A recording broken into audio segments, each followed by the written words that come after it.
Hello from Scarlet's little kitchen area. This is the area where I make all of Scarlet's little props and costumes and things, but I've cleared out the section with all my paints and brushes and everything to show you guys some really awesome enclosures that I got from Big FAT Phids.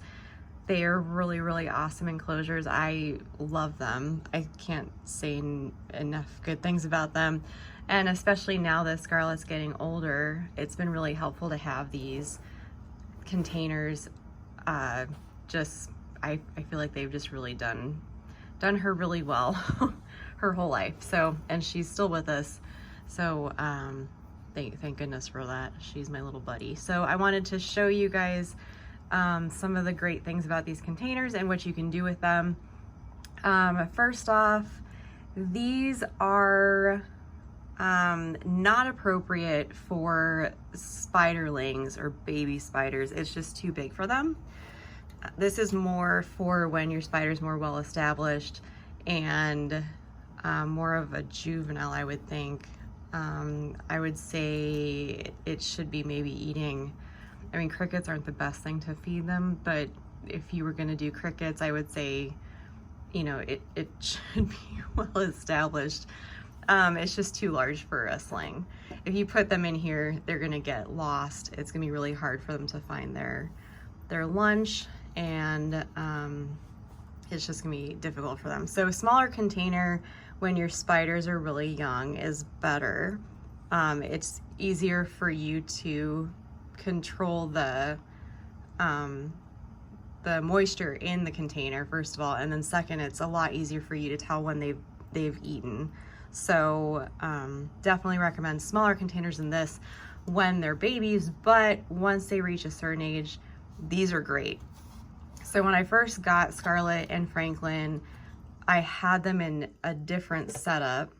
It was more of a Tupperware kind of a setup where the lid kind of clamped down on the top of the container. And what I kept finding was that they would build their little hammocks and their nests up in the uppermost corners of the containers. And then anytime I went to open it to clean it or mist it or feed them, it would, you know, rip up the nest that they had made. And I just felt really awful because like they just kept having to remake them. So this caught my eye because it opens about a third of the way down. So the spiders can still climb up to the top part where they feel most safe. And they can, you know, web this up as much as they like. And then when you have to open it up, it's no big deal because their nests and everything are still safe.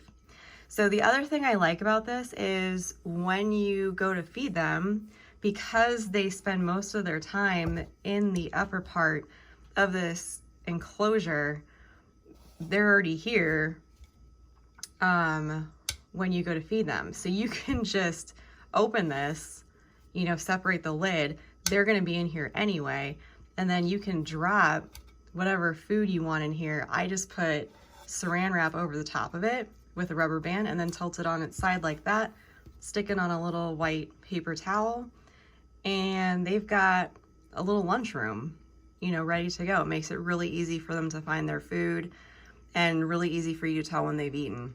So that part's really great. I also, let me see, there was another reason I liked this. I think I'm forgetting it, but, oh, also, this works as a great catch cup. So a lot of people had asked how I keep Scarlet with me or keep Scarlet and Franklin from running away when they're out, and this is how I did it. So again, you take the lid off. They're already probably up in the lid, spending most of their time up where their nest is. And if you take this with you, they know that this is home. They've got their little nest in there, you know, all situated. So if you take this out and you want to try to interact with them or play with them, you can just wait for them to kind of climb out on it and just like offer your hand like this to them, and they'll climb onto your hand. And then anytime you're done and you want them to go back in, this works as a catch cup, because their nest is already built in there and they're already used to going in there. So it's no big deal for them to just climb back in. You know, it's pretty easy. So that was another great thing for why I liked this enclosure so much. So right there you've got a spider cafeteria and a spider catch cup ready to go with this little enclosure already. The other great thing about this is that they have several different models of these guys, but my favorite is the one that has the mesh at the top, and then this one has one on the side. But there's another one that I had used, Scarlet's and Franklin's both have actually another opening here. I thought I was gonna give this one a try just to see. I'm sure it'll work great also. But there's another one that has a third opening here, which is also really important for cross ventilation with the spiders.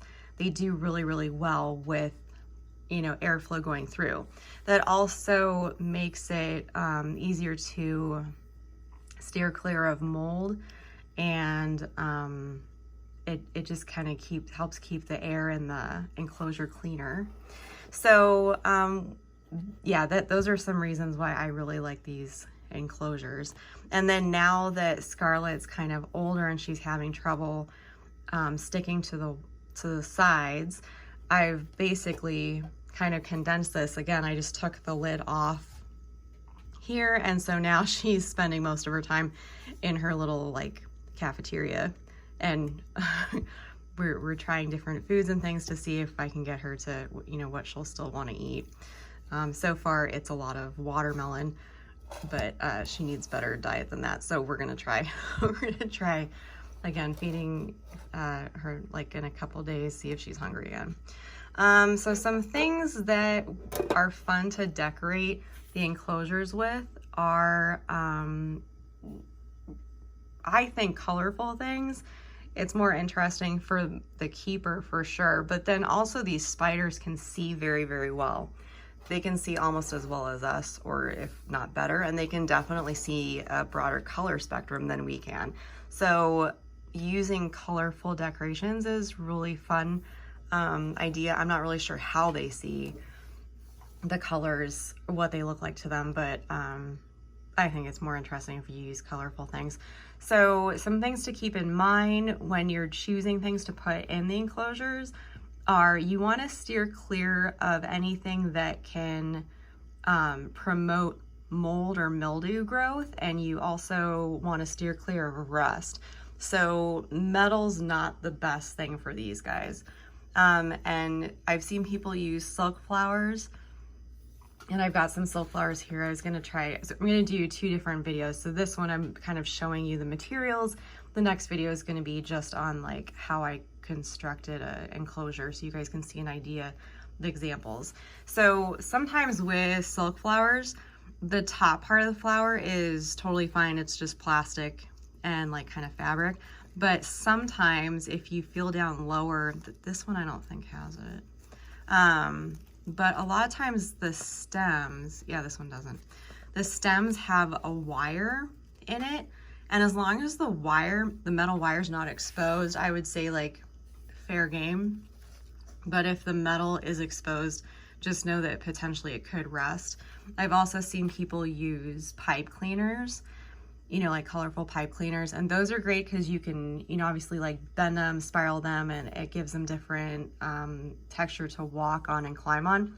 But again, there's metal in those, and I've actually had pipe cleaners rust in some of the enclosures that I had them in, so I don't use them anymore. But if you want to try them and keep an eye out on that and just know that it's possible that they can rust, just kind of keep it in mind. But some really great options are aquarium plants and aquarium decorations. So basically, if a decoration is safe to be submerged in water and safe for fish, it's a good bet that it's safe for your spiders also. So these plants right here are for aquarium decorations. So I grabbed some of those. Another thing that I think is really great for enclosures with the jumping spiders is this. It's Eco Earth coconut fiber substrate. So some people will leave the bottoms of their containers bare. I've seen some people use paper towels And then there's this, which I think is the best stuff. So if you leave it bare, just kind of keep in mind, these guys have exoskeletons, so their bones are essentially on the outside of their body. So if you've got a spider up at the top here, and for whatever reason it loses its footing or something, or it tries to jump and misses where it's trying to land, and it hits the ground, this is a really hard surface for them to land on, and you run the risk of them rupturing their abdomen. And spiders have open circulatory systems. So if their abdomen bursts, there's really not much you can do to come back from that. It's just gonna bleed out. So you want some kind of padding down here. I've seen people use the paper towels, which isn't a bad idea. It definitely gives a little bit more cushion, but paper towels are designed to absorb moisture. And so that can make, it tricky for you guys to control the moisture and humidity levels in your spider's enclosure. This stuff is great because it kind of helps to maintain the humidity in the enclosure. It also gives them a really, really safe and soft padding for if they fall and they just land on the dirt. It's no big deal. They're not going to get hurt on that. You can also kind of bunch the plants up in the corners and stuff and kind of give them something else to break their fall. So those are my suggestions for what to put together in an enclosure. So again, it's the Eco Earth loose coconut fiber substrate. That's what I've used and I've had really good luck with it. Obviously, like, some people may have something else that they really liked, or some people may really like the paper towels. Maybe it works really well for them. These are just my suggestions. That's like what I've found that has worked well for me, just to give you guys some ideas. So that's what we're working with now. So I've got this empty container. Some of you guys have sniffed out that maybe I got some new spiders. Yes, I did, but they're tiny, tiny babies right now, and I'm having a hard time getting pictures of them. So when I can get pictures of them, I will show you. They're definitely too small for these enclosures now, but I'm gonna use it kind of like an art project so you can see how we can put together enclosures that are fun for the spiders and safe for them. All right, so that's the first video. Hang tight and I'll get the second video going. But anyway, yeah. Okay, see you then.